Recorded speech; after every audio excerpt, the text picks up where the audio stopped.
So hello everyone, कैसे हो सारे यार। आप होप करता हूँ आप सभी लोग काफ़ी बढ़िया होंगे। एंड इस वीडियो में मैं आपको एक बहुत ही प्यारी चीज़ अनबॉक्सिंग करने वाला हूँ जो कि मुझे 5 साल पहले मिली थी, बट बहुत डिले हो गया तो अभी मैं उसको अनबॉक्सिंग करने वाला हूँ। सो चलिए फिर कुछ नहीं, जैसे ही 100 के सब्सक्राइबर मेरे कंप्लीट हुए थे तो सिल्वर प्ले बटन मिला था मुझे।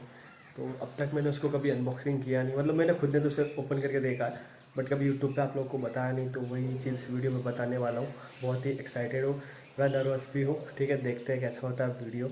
एंड वीडियो को लाइक कर देना। चलिए जो है हम फटाफट अनबॉक्सिंग करते हैं, उसमें क्या क्या चीज़ें निकलती है करके। और शादी को ऐसा इंसान रहेगा जो 5 साल बाद कोई चीज़ का अनबॉक्सिंग निकाल रहा है। बिकॉज सिल्वर प्ले बटन जो मुझे रिसीव हुआ था वो ऑलमोस्ट 2021 में हुआ था और अभी 2026 चल रहा है। तो 5 साल तो हो ही गए इस चीज़ को, बट चलिए कोई नहीं, 5 साल बाद भी हम अनबॉक्सिंग कर सकते हैं।